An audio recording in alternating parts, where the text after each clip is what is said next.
नमस्कार दोस्तों, आप सभी का स्वागत है स्टेनो हेल्प में। दोस्तों, डिक्टेशन की गति रहेगी 80 शब्द प्रति मिनट, 90 शब्द प्रति मिनट। संपादकीय डिक्टेशन है, न्यूज़पेपर की डिक्टेशन है, काफ़ी शानदार डिक्टेशन है। 2 मैटर इंक्लूड किए गए इसमें, तो आप डिक्टेशन को पूरी लिखें और कम से कम गलतियाँ करते हुए ट्रांसक्राइब करें। इसकी पीडीएफ आपको डिस्क्रिप्शन लिंक में और टेलीग्राम ग्रुप में मिल जाएगी। स्टार्ट करते हैं। 3, 2, 1 स्टार्ट। मोदी सरकार क्या जम्मू कश्मीर में फिर कुछ बड़ा करने जा रही है? इस सवाल का जवाब जानने के लिए इस वक्त देश उत्सुक है। दरअसल प्रधानमंत्री मोदी ने 24 जून को जम्मू कश्मीर के विभिन्न दलों के 14 नेताओं को बैठक के लिए बुलाया है।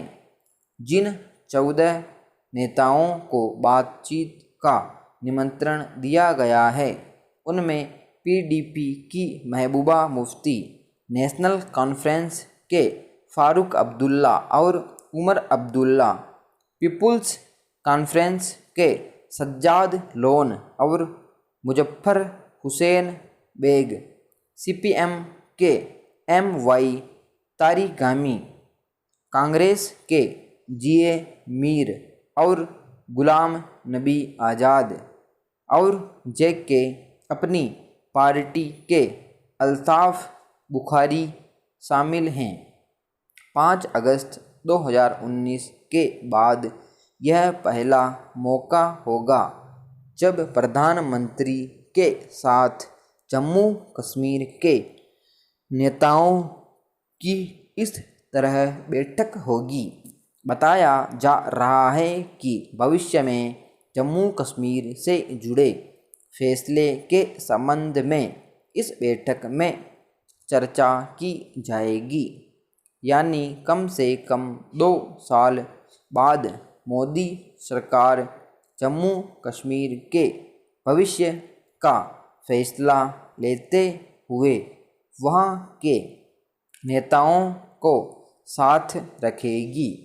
गौरतलब है कि धरती का स्वर्ग कहे जाने वाले जम्मू कश्मीर में 5 अगस्त 2019 को एक बड़ा कदम उठाते हुए मोदी सरकार ने राज्य के विशेष दर्जे के अनुच्छेद 370 को हटा दिया था। साथ ही राज्य का बंटवारा कर उसे 2 केंद्र शासित प्रदेश में तब्दील कर दिया था। इस बड़े फैसले को लेने से पहले मोदी सरकार ने सुरक्षा और शांति के नाम पर 3 पूर्व मुख्यमंत्रियों समेत कई नेताओं को नज़रबंद कर दिया गया था। विपक्षी नेताओं को जम्मू कश्मीर जाने से रोका गया था और इसके बाद सरकार का दावा ये था कि जो फैसला लिया गया वो जनता के हित में लिया गया। मोदी सरकार के इस कदम पर सवाल उठे थे कि जनता को भरोसे में लिए बिना और जनप्रतिनिधियों की भागीदारी के बिना जनता का भला करने का दावा कैसे किया जा सकता है। लेकिन मोदी सरकार ने ऐसे सवालों का कभी संतोषजनक जवाब नहीं दिया। बहरहाल समय बीतने के साथ साथ धीरे धीरे तीनों पूर्व मुख्यमंत्रियों को रिहा कर दिया गया था। इसके बाद जम्मू कश्मीर के 7 प्रमुख दलों ने People's Alliance for Gupkar declaration बनाया। इसका मुख्य उद्देश्य राज्य के विशेष दर्जे को बहाल करना है। अब राज्य का विशेष दर्जा कभी बहाल हो पाएगा या नहीं, यह तो वक्त बताएगा। फिलहाल खबरें हैं कि सरकार विधानसभा चुनाव कराने को लेकर तैयारी शुरू करने जा रही है। अगर ऐसा होता है तो जम्मू कश्मीर के साथ केंद्र के संबंधों पर जो बर्फ अगस्त 2019 में जमना शुरू हो गई थी, उसके पिघलने की शुरुआत हो सकती है। पिछले शुक्रवार को गृह मंत्री अमित शाह ने जम्मू कश्मीर में कई विकास परियोजनाओं को लेकर एक बैठक की, जिसमें NSA अजित डोभाल और जम्मू कश्मीर के LG मनोज सिन्हा समेत खुफिया और सुरक्षा विभाग के बड़े अधिकारी शामिल हुए। बैठक की इन हलचलों से माना जा रहा है कि केंद्र सरकार विधानसभा चुनाव की सीटों के परिसीमन आदि की चर्चा के लिए पहले पार्टियों के साथ चर्चा कर लेना चाहती हैं। यह एक तरह से जम्मू कश्मीर में राजनीतिक खामोशी को तोड़ने की कोशिश है और साथ ही इससे अंतर्राष्ट्रीय स्तर पर यह संदेश जाएगा कि कश्मीर में चीज़ें सामान्य हैं। केंद्र सरकार स्थानीय नेताओं को साथ लेकर ही इन प्रक्रियाओं को शुरू करना चाहती है, क्योंकि उनके बगैर राजनीतिक प्रक्रियाओं की बहाली संभव नहीं है। विराम पैरा। दूसरी लहर कमज़ोर पड़ने के साथ ही ज़्यादातर राज्य अब पाबंदियां भी तेज़ी से हटा रहे हैं।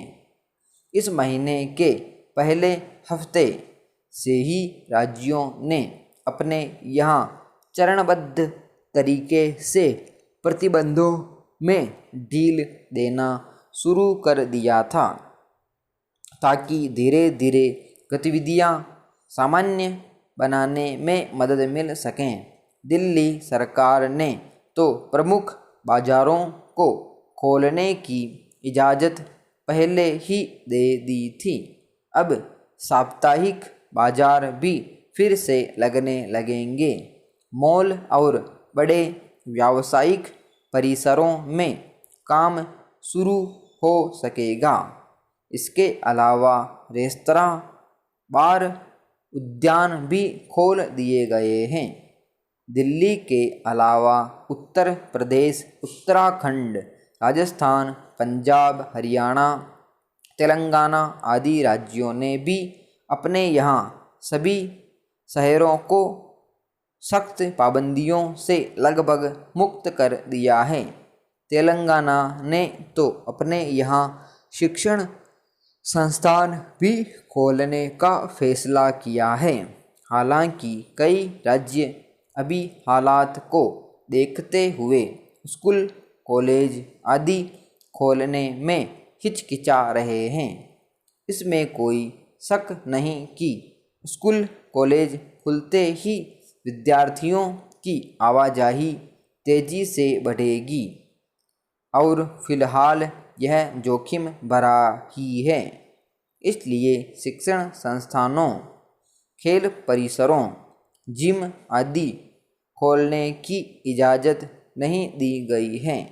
सबसे ज़रूरी तो फिलहाल छोटे बड़े कारोबारों को फिर से रफ्तार देने की ज़रूरत है। ताज़ा आंकड़े बता रहे हैं कि देश में अब महामारी की दूसरी लहर एक तरह से उतार पर है।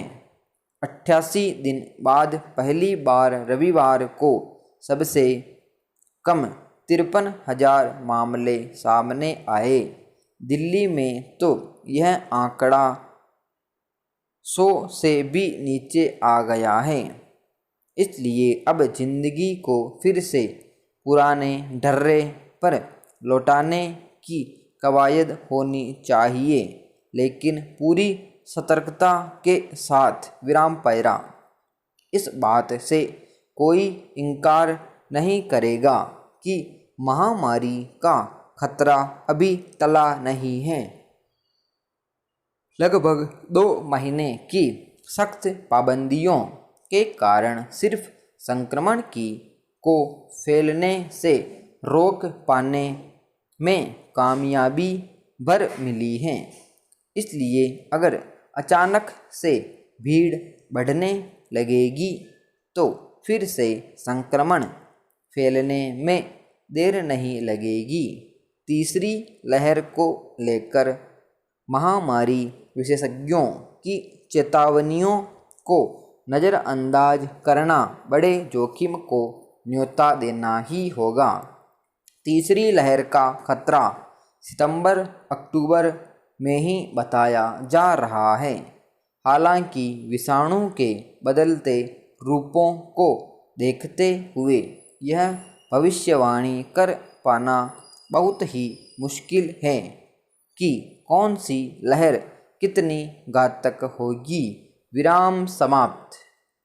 दोस्तों ये थी डिक्टेशन 11 मिनट 15 सेकंड की। काफ़ी शानदार डिक्टेशन है, काफ़ी अच्छे शब्द इसमें आए हैं और दोनों एडिटोरियल संपादकीय डिक्टेशन है। तो आप सभी लोग 2 से 3 बार इसका अभ्यास करें, प्रैक्टिस बार बार करें। जो काफ़ी हार्ड वर्ड आए इसमें उनका अभ्यास करें आप, और PDF से ज़रूर मिलान करें।